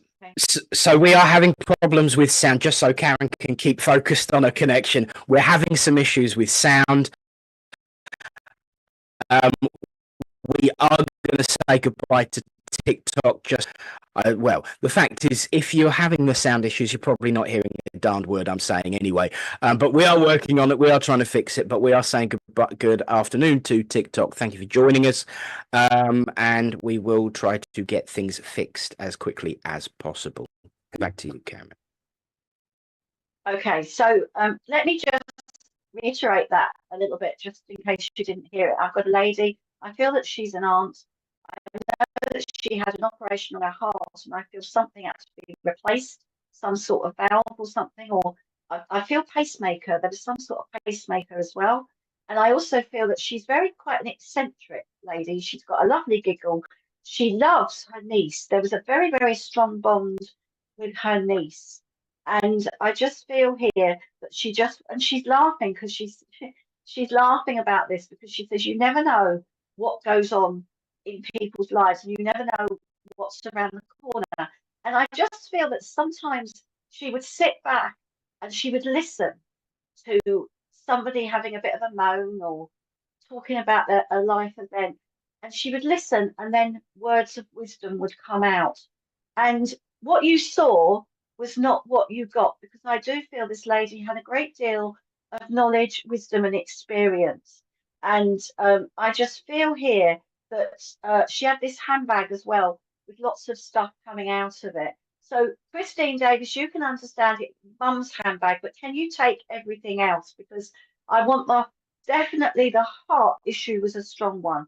So I know that I want a lady that had heart issues, because I'm feeling that sometimes towards the end of her life, it sort of slowed her down a bit. I feel that she had to step back from, the things that she loved to do. And and the heart issues caused breathlessness as well. So I do feel that there is medication taken to help with these issues. So if anybody else can understand this, please put your comments in the box. She's talking about going out. Now, I spoke about shopping earlier. But would you understand excited shopping trips? And I do feel this lady loved a bit of a second-hand shop or a charity shop because she loved a bargain. She's getting all excited about the bargain. So you can understand the heart, Christine. Okay, can you understand the charity shop? And can you understand a bargain? And I feel that it wouldn't be just clothes or things that she would look at. It would be the bric-a-brac. It would be the crockery. It would be the vase. And there was something that she bought from a charity shop that actually turned out to be quite, something like a Clarice Cliff or something like that, something that was an antique. So if you can understand that, then I feel that that this could be for you. But if anybody else can understand this, please let me know. And she I do feel that she knew what she bought, and it wasn't. I want to say it wasn't the something that everybody would be drawn to, this particular ornament, or I think it might be a vase because it's got that vase shape here. So it's something like either Art Nouveau or Art Deco. I know it's around about that, and it's floral. It's like flowers on the vase here as well.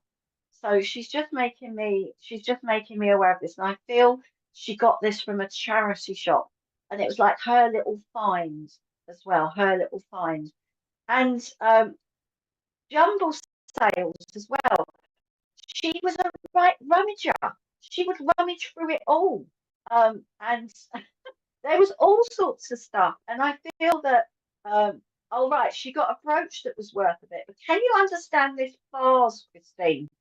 It's like a tiny little vase that you would only put a couple of flowers in. And I just feel that was worth a bob or two as well. It was something like Clarice Cliff, which is floral, like flowers on it, bright colours as well. And it wasn't everybody's cup of tea, but she's just taking that. I also feel she would have sort of been a little bit eccentric in her dress as well. Right, she had a blue vase with white flowers. That's it. Okay, but she was a little bit eccentric, and she's got this thick coat, which is sort of like very vintage. I feel it's quite like a velour coat, and it's quite vintage that she's showing me here.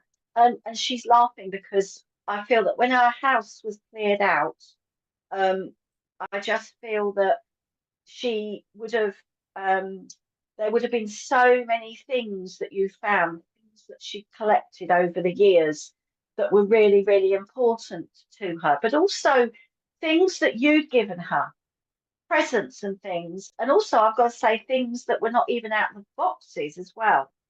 But she loved a rummage, this lady. But would you understand, going back to the niece, it was an awful the vase. It was just very her, but not everybody else's cup of tea.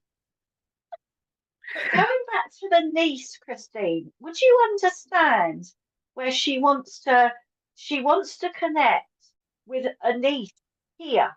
So I just feel that she wants to connect with a niece here. And I feel that she's asking you to reach out, to get on the phone and have a chat with a niece, because I feel that there might be some things going on around the niece, and I think she might need a friendly ear.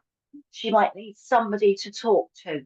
So, and I also feel that, would you understand, Christine, where you've been something about praying, healing needed as well, and she just wants to say that the prayers have been heard for healing.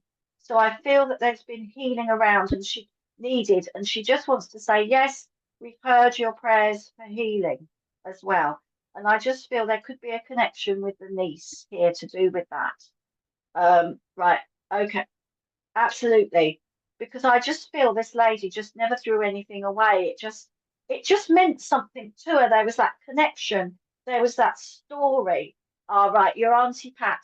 Okay, because I just feel that there's something about that side of the family. Right, that's where the aunt came in. That's where the niece came in. I like to connect all the dots, Christine, so that we can just make sure that everything's connected. I just feel on that side of the family, she wants you to reach out, maybe pick up the phone. And obviously, it's up to you whether you do that, but she's just asking you nicely if you could do that. Everything she had meant something to her. And she really wants to say thank you for respecting her wishes and not being in a rush to get rid of her bits and bobs or trying to send them out, give them to people as keepsakes. And she's laughing and she said, believe you me, there was lots of keepsakes, lots of stuff to spread around, and everything told a story. I do feel she was the lady like myself that had a handbag for every occasion, every colour to go with her coats and her ensembles that she would have worn. But she's just coming through and she just wants to give you lots of love and lots of upliftment and support to the family. We may not be here physically, but we are still keeping an eye on what's going on. That's great. That's good. You're due to call her. Fantastic. So your mum's obviously just coming through to remind you. So take her love and thank you for working with me. Beautiful. Wonderful. Well done, Belle. Lovely. Lovely, lovely, lovely. Hope you enjoyed that, Christine. I know we all enjoyed it. Yeah, I ain't heard the words Clarice Cliff in ages. Back when I used to do shift work, I'd sit up in the morning before work and watch Bargain Hunt. What? Yes. And learn so much about that sort of stuff. But yeah, I just love the response to the vase. You know, that it was awful, bless you. But even comments like that are not only emotionally connecting, they're truly evidential. And I thought it was amazing. Well done, mate. Thanks for your comments, Chris. Lovely. Thank you. And oh my God, a handbag for every occasion. Go on, girl. Absolutely right. If you can't collect that something, why not let it be handbags? I have to admit, as I make my connection, I'm starting to feel really, really blurry and confused. So I want to get it out the way quickly because as soon as I get it out the way, it's gone and they start showing themselves as they are now rather than as they were in their physical life. I know that this person would have had certainly towards the end of their life or maybe a long running condition, very itchy and tired eyes. And I feel like my eyelids would have been slightly pink around the edges, to show, that look of often used and feeling tired. And I know that this person also would have struggled with speech and with words, and also memory. For the first time in like years, I've actually sat here and written down notes, because she's thank you she is coming closer and closer, and the closer she gets, the more I'm reflecting what she would have been like in her physical life, and things are just coming in and popping out of my head. So she would have actually made notes for herself. There would have been, like, my granddad, for example, would have taken the cardboard inserts out of tights packets, and used them to leave himself notes all over the place. And I don't know whether it had been that sort of thing, like chopped up cereal boxes, or just pieces of paper and sticky notes we use nowadays. But leaving notes and keeping track of things by writing it down as it comes into my head. And this is the sort of thing she would have been doing. The more I get that physical condition and feeling with her, I do feel that the side of my face pulling. I feel twitching just above my eyebrow, my forehead. So I feel quietly confident that this is directing me towards someone who would have had a stroke. It would have been quite impacting, very profound. So it wouldn't have been anything mini. It would have required a lot of working through. But as time is passing, I'm feeling much more bolder and much more confident. So I do feel she would have recovered quite handsomely from that stroke. I know that there's she keeps singing to me baby face. So I don't know whether that was something that she would have been known to be, or whether she's about you, the person that I'm coming to, being Babyface, a memory link or connection to the song. I'm also hearing the name Jeff being called out, that would connect you both. And also, I'm very much aware, because she keeps showing me books that have never been opened. So it feels like she would have liked to have had books around, but she'd always be getting into mischief. She's not actually reading them. It's like you might as well just use them as decorations, because she never actually read half of these books that she got. But I do feel very tight in my chest with her. I feel very grandmotherly as I come through, especially with the whole baby face. And she still keeps wanting to sing it to me. So I feel it would be related to the song, and in relation to the person that I'm coming through to. But I do know that there is a nagging, really, really harsh pain right here, on the left, right of my chest. So if anyone can understand that, please let me know in the comments, because I'd love to reunite her with the person that she wants to come to. These itchy eyes and the stroke condition, and the little pinking around the eyelids seem quite important as a feature. As she gets closer and kind of like looks through the mirror at me, I know that her eyes would have been a really important feature of it. I can't see that she's wearing glasses, but maybe she just took them off. I don't think she would have worn glasses a lot. Maybe just for reading, which is why she never wore them, because she wasn't reading the books. But she would have probably had reading glasses. But I think her vision, for the most part of her life, would have been pretty good. So an occasional glasses wearer. And her hair is pulled back, and once again, it's that grandmotherly feeling. And this twitch on my eyebrow keeps coming back more and more and more. So I'll just throw that out there. And believe it or not, I know that the number 4 and the number 7, not necessarily in that order, will be important. Now, I know Colin mentioned them earlier when he was talking about the significant numbers, but I keep getting the number 4 and the number 7 as being significant as well.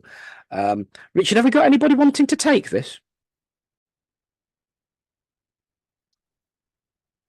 Well, she's very disappointed in that nobody wants to talk to her.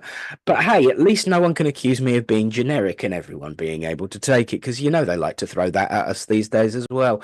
But this lady, very specifically, thank you. She's taken this pain away in my chest. Oh, bless your heart, darling. I asked why, and she said because it wasn't there the whole time. Give me a second. this lady would have had a mastectomy. This lady would have had a mastectomy. I've never been shown that, but yeah, I love that spirit are always giving us new experiences and Yeah. giving us new ways to give information. I've never experienced that before, bless her heart. She would have had a mastectomy, and I know once again I came through it. So the stroke didn't beat me. This didn't beat me. Anne Davis, sounds like my mum. She went blind. Yeah. Um, um, I feel like I'm the number one survivor, and although I was forgetful, I feel that was more to do with the stroke. And once again, she's telling me she beat it, so I don't feel like it. I don't feel like it was an Alzheimer's condition. I feel it's something that I was able to recover from. But thank you, Helen, for speaking out. That first comment, Richard, that came up, I felt really drawn to her, and Davis.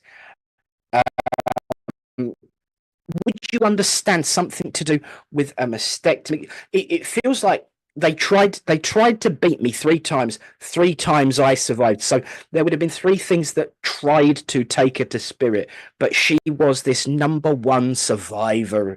And once again, not needing glasses, so having glasses, not needing glasses, and this itchiness in my eyes does draw me to you. And but I don't know if you can understand if this is this thing about the mastectomy is either a connection to her or someone extremely close. Can take Jeff. Had a stroke but got better from that, so that ties in with what I've said as well. And it's almost like these 3 strikes. I won. I keep coming back. I keep coming back because this lady, I can tell you, even though she looks sweet and innocent and really quite restrained, actually she's a stubborn old what's it, and I know you take after her on that score. And again with this twitching of the eyebrow, do you know, it's really strange. It just feels like spirit are plucking my eyebrows. It keeps tweaking there. So I just keep feeling like I'm having my eyebrows plucked, which, you know, if only they could, because they do get out of control these days. But this lady wants a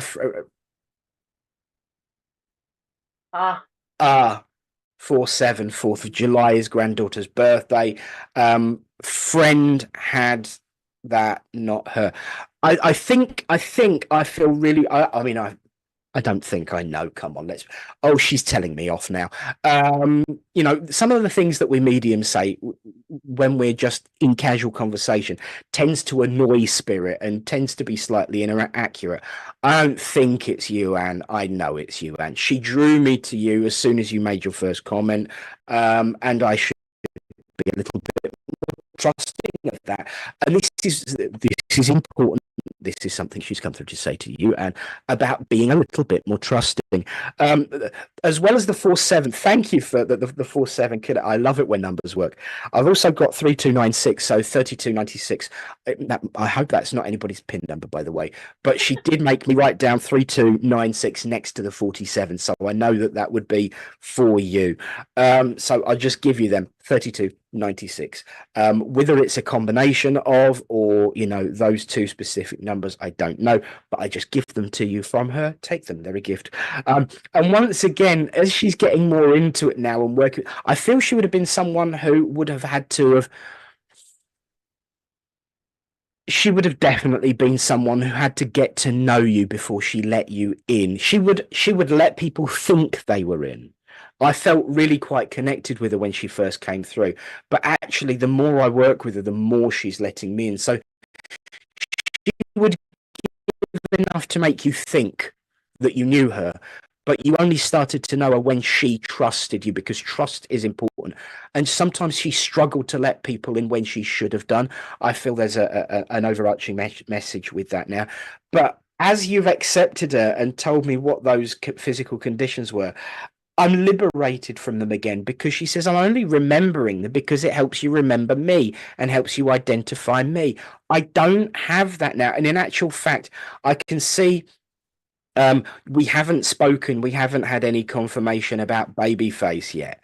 But I can see, obviously, from your picture that there's a little one on your lap. And it's like seeing, seeing, and singing, seeing and singing. So I feel that she's around, because she's drawing reference there with that image. So I can see. So she was quite shy. Thank you. Yes, it's that it was that initial difficulty of, I felt like I knew her, but the more she works with me, the bolder she gets and the brasher she gets. And again, why is it that I always end up with the cheeky ones? Why is it that I end up with a cheeky? Because she's getting more and more cheeky as the time goes by, and getting really quite, you forgot to say that, you forgot to do that, you forgot to do this. Come on now, keep up. And there's this really, really mischievous grin, with her, and I'm just loving the contact, and for me, that is what she's all about. She's just loving the contact, saying, look at me, I'm all better now, beat it again. Bear with, and of course the unread books. She would have had books that she couldn't read if she lost her vision. She's giving me an analysis. She's keeping up to date on everything. I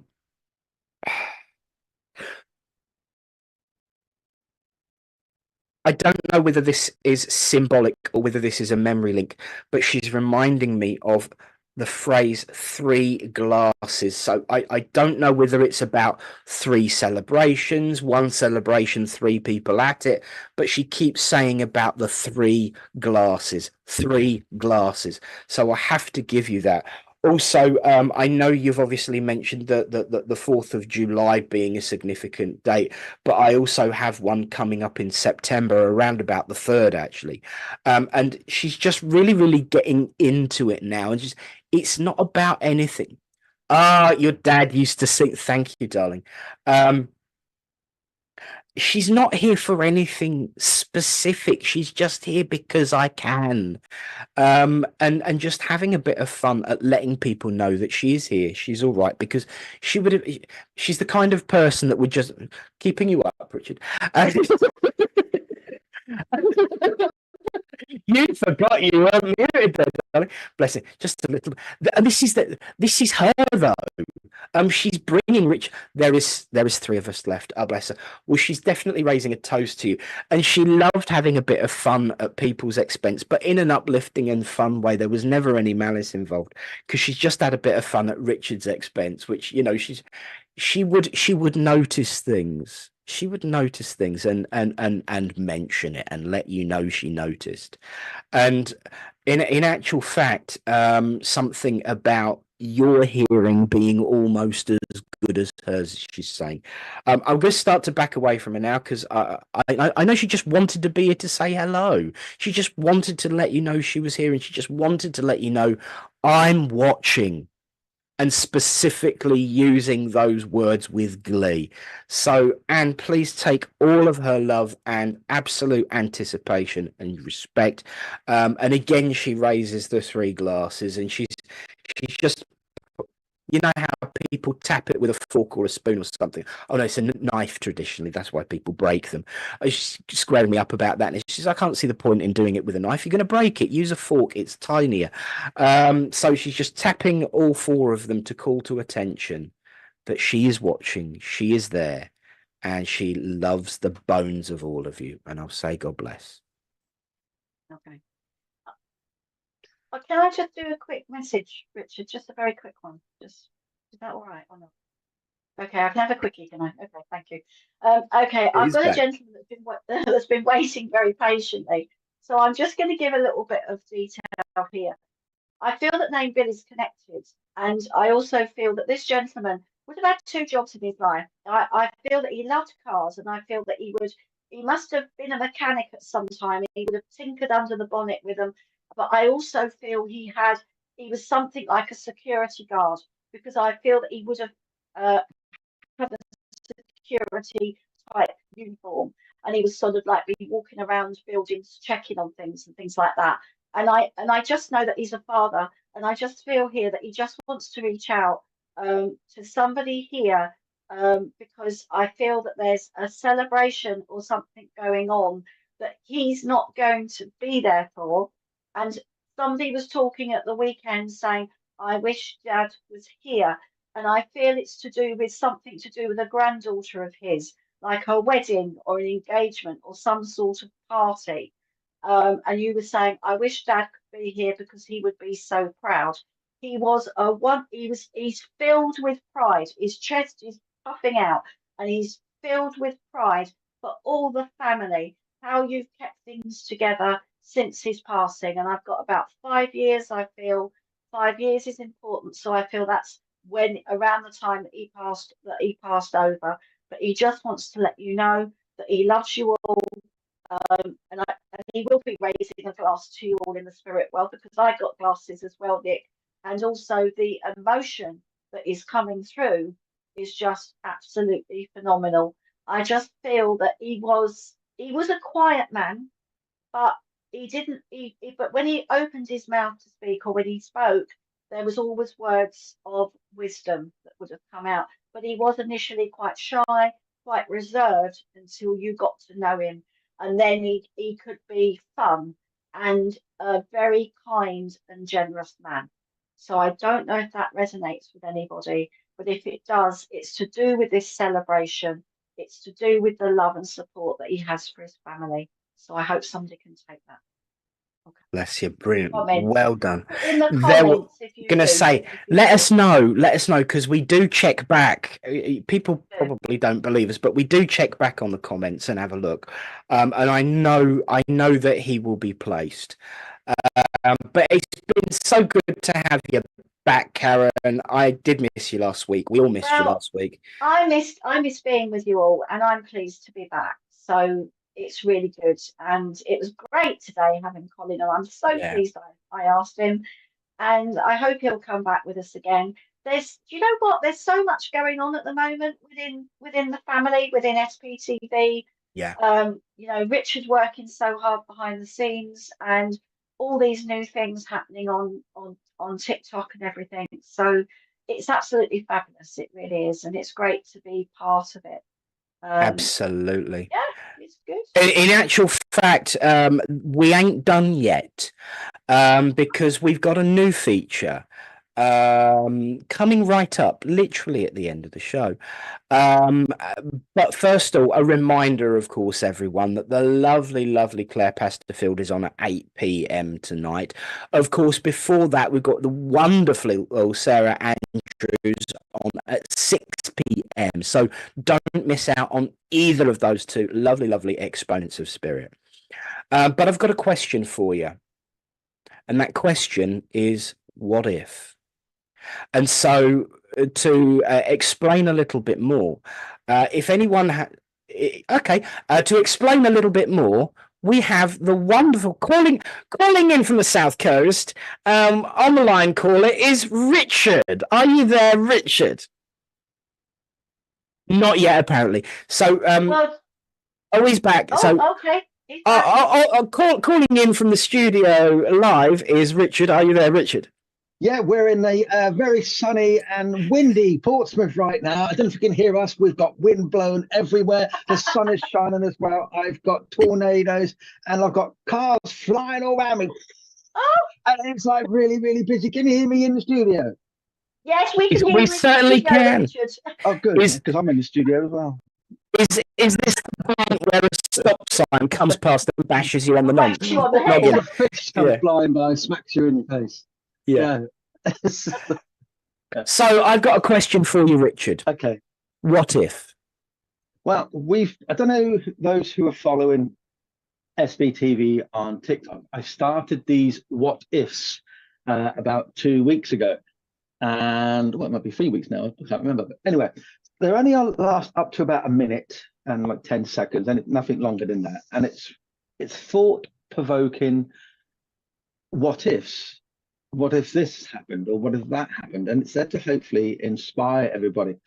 And as Karen was doing the reading, I just, for some unknown reason, got inspired to start playing these comments. So, not to disturb Karen, I sent Nick a quick message to say, you know, I've got an idea, let's put this on at the end, sort of thing. So it's something for you guys to listen to. They are daily on TikTok, but I'm going to start bringing them in weekly in this show at the end to give you something to think about. I'll say that they're not very long, but I hope you like it. I'm going to play it and get your feedback. Hopefully, Nick and Karen, you can hear it. I'm going to do it so you should be able to hear it. Hopefully, you can. If you can't, then tough. Well, anyway, here it is, everybody. So I hope you enjoy it. It's called What If Our Time Comes to an End? What if, when our time on this earth comes to an end, we are greeted by a beautiful sight? Picture this. As we transition to the realm of spirit, we are welcomed with open arms by those who have gone before us. It is said, our loved ones, our family, our friends, even our devoted pets, are all waiting eagerly to reunite with us. Imagine the overwhelming wave of love and joy as we embrace once more, surrounded by their unconditional love and warmth. In that moment, all pain, sorrow and fear dissolve, replaced by a profound sense of peace and belonging. This is the beautiful reality that awaits us beyond the veil, where love transcends time and space, and our souls are reunited for eternity.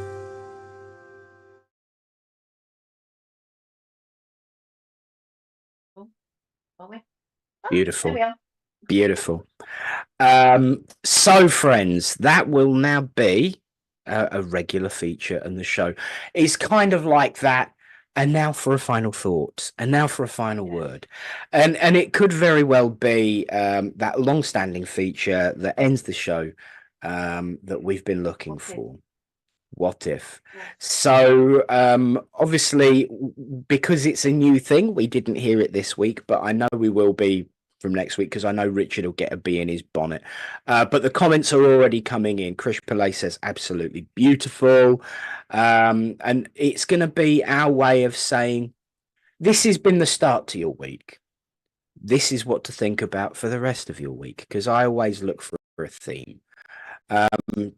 Tony says beautiful, peaceful and forever happy. Oh, that's nice.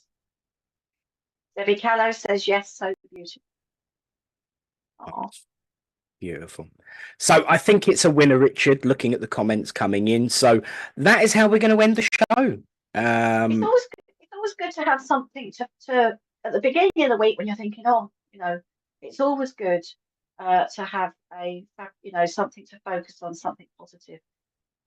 Yes. Oh, hold on. What's this? Yes, right. So quick update. You read it and I'll read it out, because I had a quick read as you was talking. Right. Okay. Lovely last minute update and confirmation here. Sandra Martin says, just switched on as Karen was saying about a gentleman being missed at a family gathering. And although it wasn't for me, it hit home. Saturday, the anniversary of my lovely dad's passing, and we were having a brunch for a baby shower for my second grandchild. I was a bit sad, but he was there with us and feeling so happy and proud and bursting with love. He would absolutely love the 2-year-old and a new baby. Ooh, So it's touched the hearts, and you know, that's what spirit wants us to do sometimes. And excuse me, I've got a really, it's touched the heart, and I've got to say, for anyone who understands about sneezing and the spirit world, I much prefer the Jewish tradition of saying emes, which means the truth, because it usually means that God's agreeing with you rather than bubonic plague. Get away from me, that we Brits go on about all the time. So whenever someone sneezes, whenever whatever is being said, it's the truth. So I'm pretty confident that spirit are saying it's the truth, that what we do, touching hearts, is what matters most, and memory, keeping them in memory, glowing and bright, knowing that they are bursting, that word there, absolutely proud and bursting with love, watching over us every day, is absolutely spot on. Absolutely. Thank you for sharing, Sandra. Yes, thank you, Sandra. And now we've come to the end of our time together, Nick. So feeling a bit sad, but it's been an uplifting show. It's been wonderful to be back with you all. And guess what? We only have one more day until we're back together again. I on know. Wednesday. It's double bubble week as we join you to be let loose on a Wednesday. Nick and Karen let loose on Wednesday, so we'll be back at 10:30. One last comment before we go, because now we are back up to speed, because we are finishing with some wonderful words. Lily Bell, that's a beautiful what if, and I look forward to it, that moment. But I've got too much to do here first, and that's a lot of living with life-fulfilling events. Amen, Yes. sister. Amen. Yes, Lily Bell. Absolutely. Absolutely. We'll be back on Wednesday at 10:30. But for now, Richard, myself, and the lovely Karen say thank you for listening. And I'll say from myself, God bless and be good. And I say thank you for listening. And it's been wonderful to be with you all. And have a wonderful week. And I'll see you on Wednesday. Bye. God bless.